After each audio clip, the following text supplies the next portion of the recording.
All right, so past 2 weeks we've been working in the front headlock. So attacking, choking, taking the back, just some different options from there. But unfortunately in life and in jiu-jitsu, you don't always get to be in the position you want to be, right? So sometimes you're going to get stuck in a front headlock position. So Austin gets here, boom, he gets a front headlock. I instantly need to realize that nothing good is about to happen here. Nothing. If you were in the front headlock position, you were in trouble. It's not as bad as having your back taken or being in mount, but it's pretty fucking close, all right? So when we get here, we need to immediately start to address some things. One, I need to make sure that my hand that he is on the elbow side of, so you see how this hand comes to the elbow side? I need to make sure that hand and that shoulder stays away from my neck. So I'm always gonna look to kind of base that out real heavy. Here, this is gonna be my base hand, this whole practice. My other hand, I need to immediately start to address the hand that's around my neck. I don't want to let that just be there passively. I need to make sure I get some sort of hand control here. Because if I let Austin break my posture and start doing things here, nothing nice starts to happen. So boom, I get that elbow separation, and I get that hand off the neck. Now for me, I'm always going to look to post opposite hand, opposite foot. All right? Now, as soon as we come here, we're going to have a couple different options today. Option one is going to be a circle up.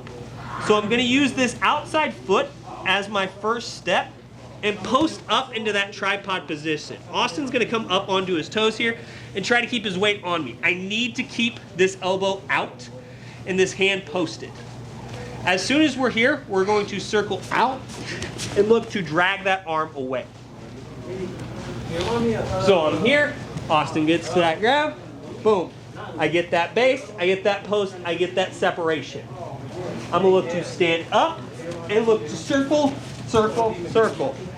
If I need to, I can reach up with my outside hand and pull that elbow across. All right?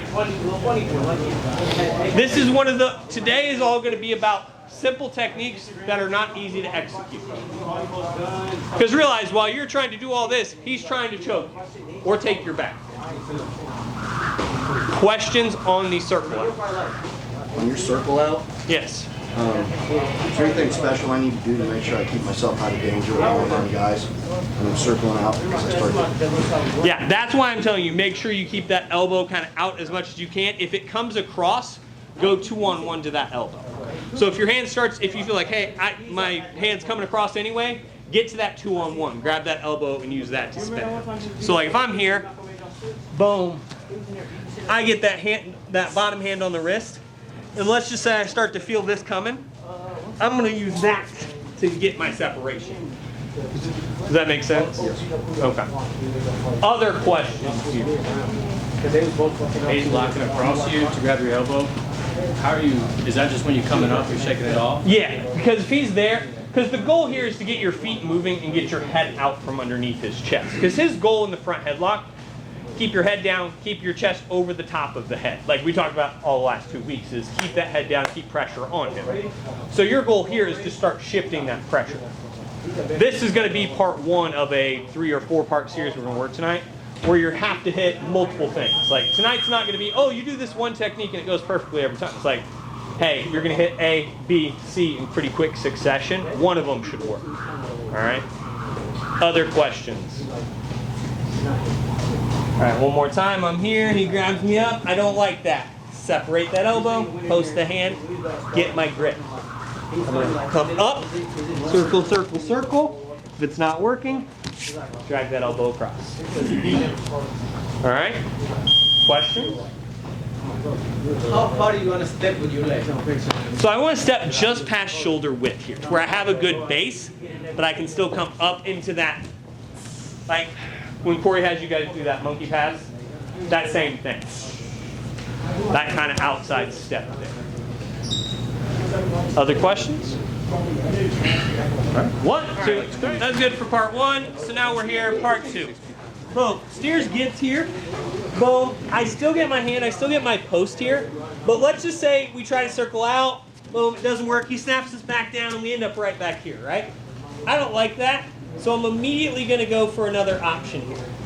So instead of coming here, all we're going to look to do is hit what's called a peek out. So I'm going to sit my hips through, pulling this elbow out and trying to clear my hand through here. So I'm going to go up, slide through, and I'm going to come up on top or out to the single leg. So we're here with Steers. He grabs, boom. I get that separation here. I come up, and I'm trying to slide past his outside foot here. I'm not trying to slide into him, because that's a great way to get guillotined. But I control that elbow here, clear my elbow here, and I slide through. If he keeps a hold of that hand, he's going to end up like Kimura locking himself, basically. Boom, here.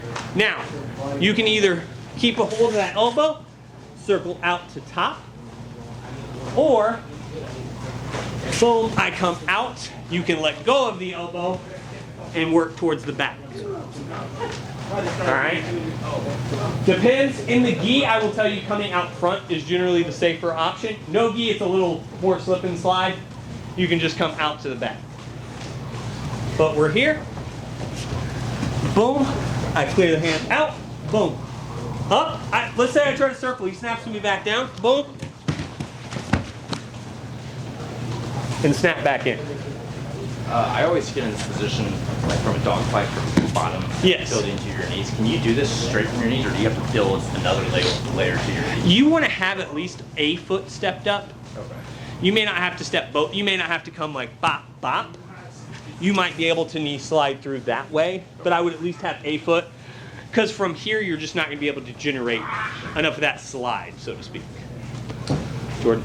I've seen other people say this, and they said to do it on the other side, the non-choke side. That's so- where we're going to go next. Okay. A lot of I'm not worried options. about getting choked when you're sliding like that at all. I can see kind of why not. But Yeah, listen, in all of jiu-jitsu, it's counter to the counter till somebody dies, right? But if you slide through hard enough, it's going to be hard to hit a clean choke here. Yeah. Like if I'm here and I pussyfoot around, and I'm like, oh man, I should like try to slide. You know, Austin's gonna fucking rip my neck off for me. I'm not trying to slide to him. I'm trying to slide past him. So when I'm here and I baseball slide, I'm going out as far as I can. Create that separation. That way, I either am creating that scramble to take the back, or I'm coming around front. But either way, you're trying to create that separation. Other questions? Can you talk a little bit about what you're doing with your head? Your Yeah. attachment? So when I'm here, immediately I'm trying to do a couple things. One, trying to shrink my neck and get some space here. But the second I slide through, I'm using that head depending on which direction I'm wanting to go. If I'm turning towards his back, or I'm trying to like take a shot off of this, because I can post here and shoot in, I'm using that head pressure here. If I'm turning here, I keep that elbow here, and I keep my head on contact the whole time. Regardless which direction I go, I'm keeping good head pressure on this. Other questions? Nothing? All right, one more time for sport. Steers grabs this here. I'm like, I don't appreciate that elbow control. Get my hand posted. Say I try to come up, it's not working. You can either step up, or I can slide right from here. Boom. Come through and around. Drill her out. 1, 2, 3. Steers gets the front headlock. Boom. I get my separation here. But Steers is aggressive because he's on TRT probably. I don't know. That just happens in jiu-jitsu. So I can't really slide out. It's really hard to stand up, right? That's going to happen sometimes. All we're going to look to do is wave to mom as we snap this elbow and slide the other direction. So I'm here. Steers starts to push into me here. I'm going to slide, pull, and wave. Now, you're like, why are you overemphasizing the wave? Because your hands are in a bad position here. And you have to clear this and get your head out.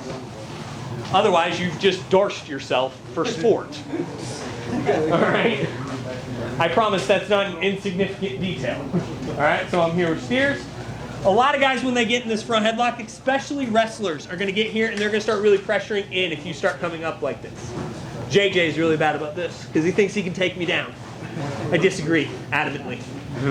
So we're here. I pull, and I'm sliding not into him, past him again. clear, and use that to get your head out. Coming up, looking for side control. If he bails to his belly, take his back. So, the last one was a sit out. This is called a peek out because you're peeking your head out. All right, so we're here. Boom. Let's say I come up. I'm trying to stand up, and Austin snaps me back down the mat and starts pushing into me real hard.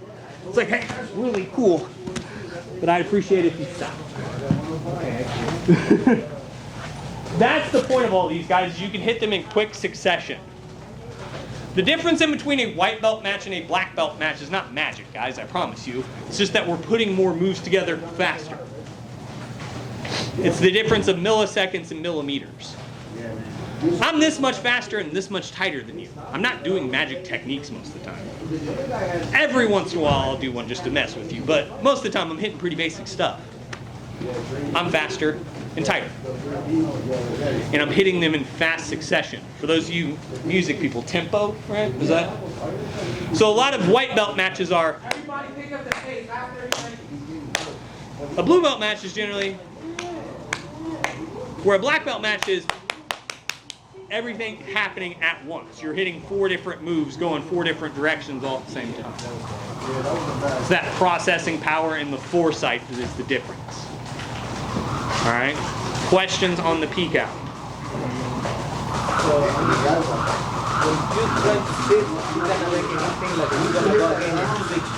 Yeah, because I'm looking to hit this as 1-2, right? So like for me, where I'm gonna hit this, just for all you want to know the plot twist I'm gonna hit on you, right? Steers gets this front headlock and he's gonna try to start setting up a choke, right? I'm immediately gonna start trying to stand up and bring this elbow with me.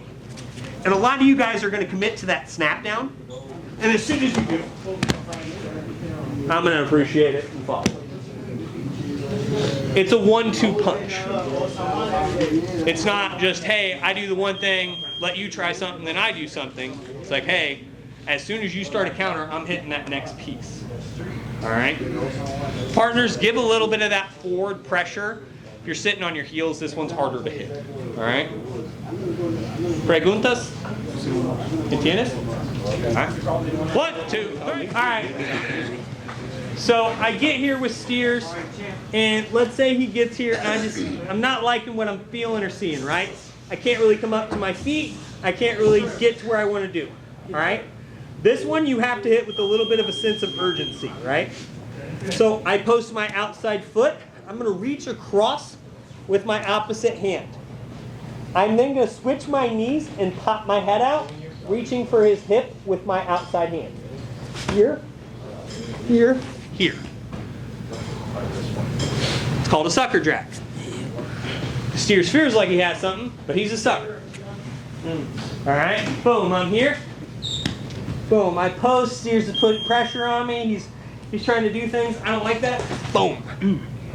Steers caught the back of my head with his mouth. Hopefully feels all right. Across. Here. Knee down, knee up, pull. All right. Questions on this? I'm going to walk through it a few more times because I see the confused looks, but questions to help with said confused looks. Hey Dustin, can you run through the whole thing then? Yeah. First, second, third, fourth. Like how you would chain it in a series? Yeah, just chain that one. Yeah, so I'm here with Steers. The nice part is I get here, I get this post. If you can come up and start circling out, you can.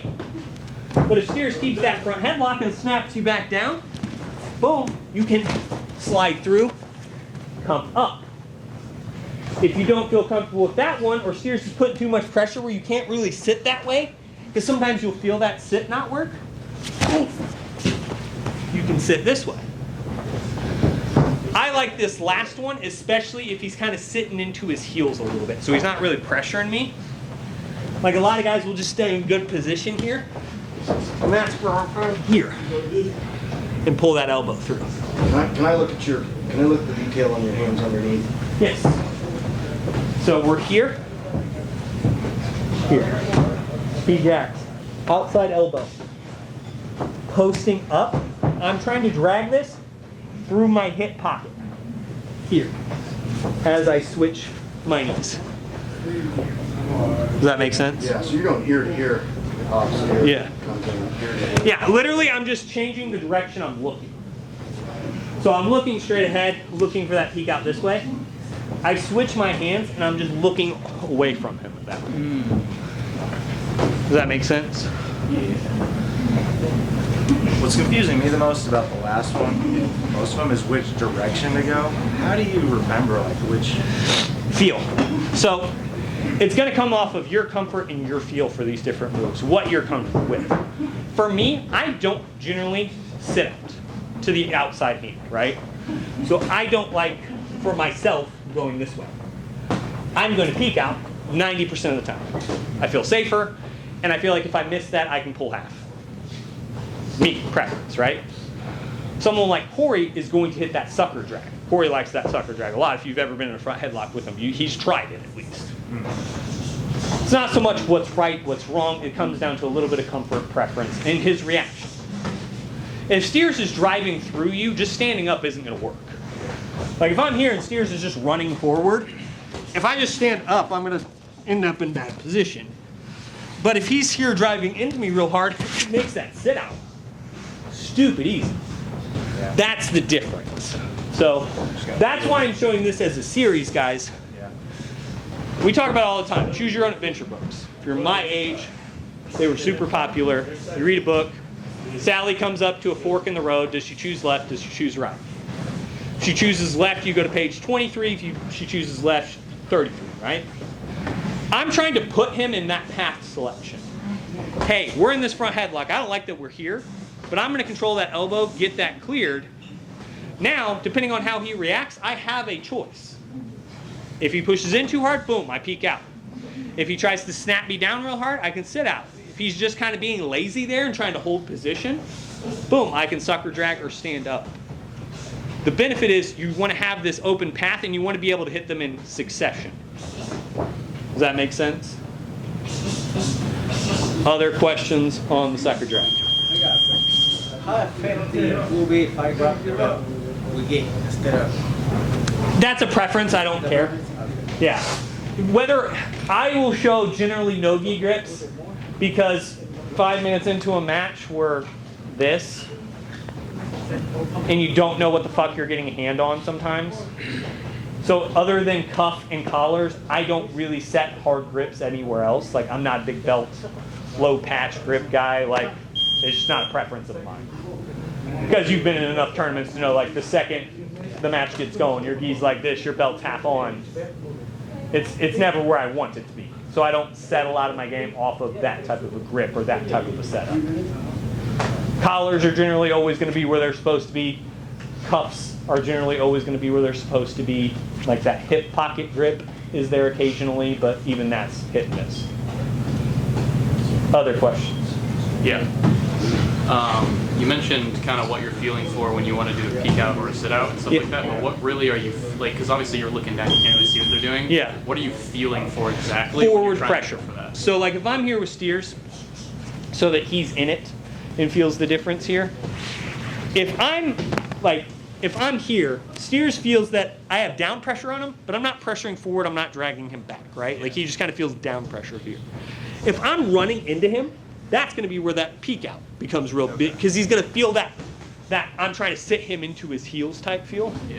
If I'm trying to drag him forward, like if I'm here and I'm trying to like snap and do these type of things, that's where like the sucker drag or that slide out is going to be a better option. So it's more where you're feeling him drive and his pressure is what you're more looking for, as opposed to visually seeing something. Other questions? All good questions tonight, guys. That's the type of stuff we need. Because realize, guys, if you're thinking it, there are 26 people on the mat tonight. You're not the only one. I realize a lot of our upper belts are asking questions tonight. White and blue belts, realize you're the most confused in the room and should be. If Mahu's confused, you should be confused. Ask the question, all right? 1, 2, 3.